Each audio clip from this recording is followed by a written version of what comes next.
Remember a few months ago, Barry Ferguson put in the paper, Gio has got Ange sussed. Celtic went out to humiliate and destroy the said team, and then basically cost Gio Van Bronckhorst his job. He's at it again today.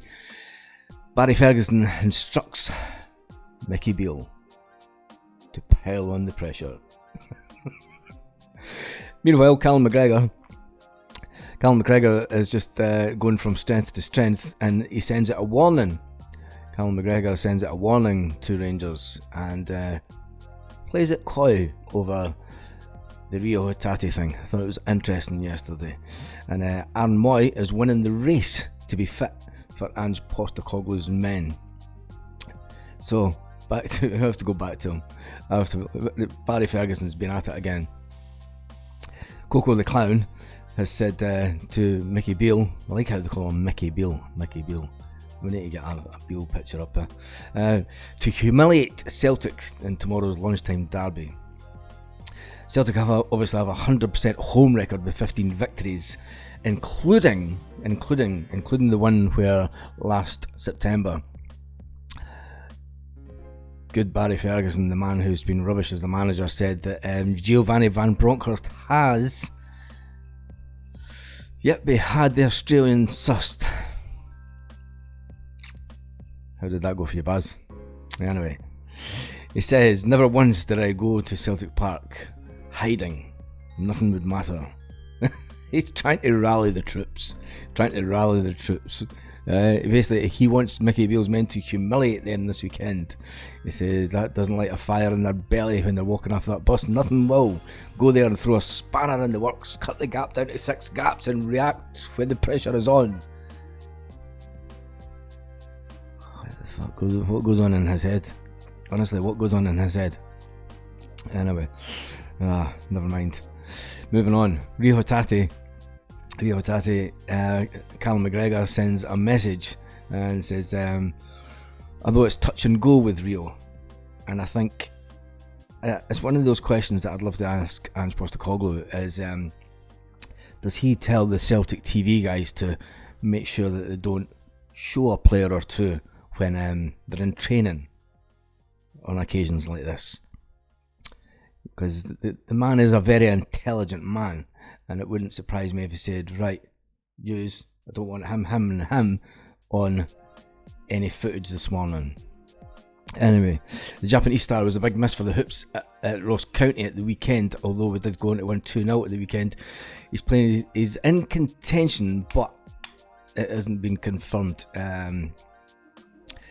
Celtic captain McGregor admits that the fixture can be a testing one. As we say, as the adrenaline gets going, he says if Hattie doesn't make it, he says when he was asked about his chances of attacking, he's been touch and go all week. This fixture is a bit different sometimes. You can get through the pain barrier if you can, but if there's an issue, you don't want to be taking crazy risks. But there's a bit of the season to go. You have to find that balance. That sounds a bit like Ange Postecoglou talking rather than Callum McGregor. He says you get the adrenaline for these big games and the consequences you can feel on top of the world. So only after the game that you start to feel sore, said Calmac. That's why the boss wants a strong squad. When things like this happen, guys coming into the team, we don't notice a drop off in quality or intensity. That's why we carry this big squad. The guys have been working hard, and the manager has been big on players taking their chance when they get it. When someone is out, it's an opportunity for someone else. Last weekend you saw Alexandro Bernabe, Argentina.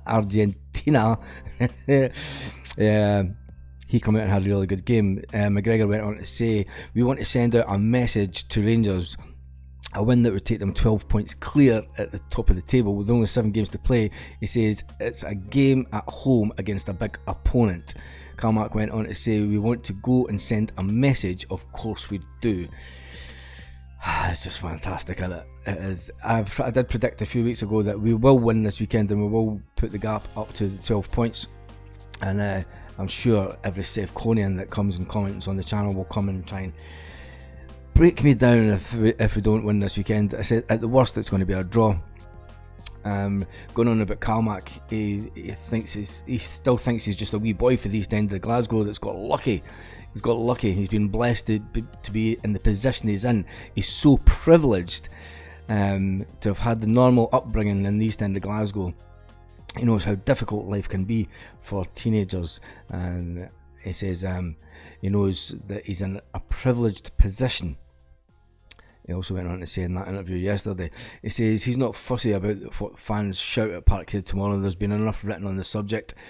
Let the fans be fans. You know, it's always funny when you get the media trying to come in and say, oh, the songbook, this, that and everything, and it's basically trying to deflect away from the fact that our fans weren't safe going to Parkhead, going to Ibrox.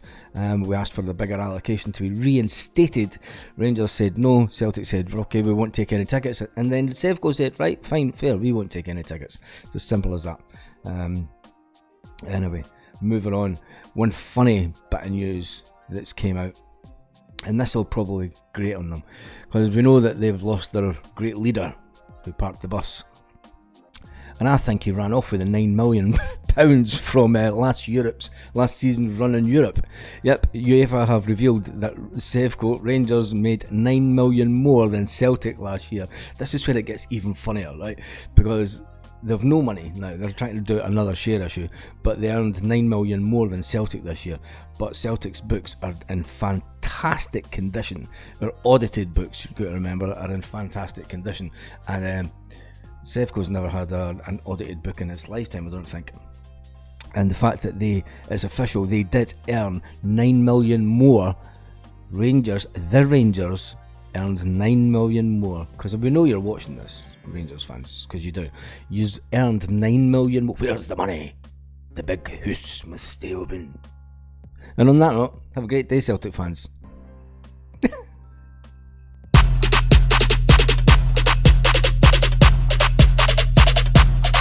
Lit. Roll up to the party, roll up to the party, roll up to the party, roll up to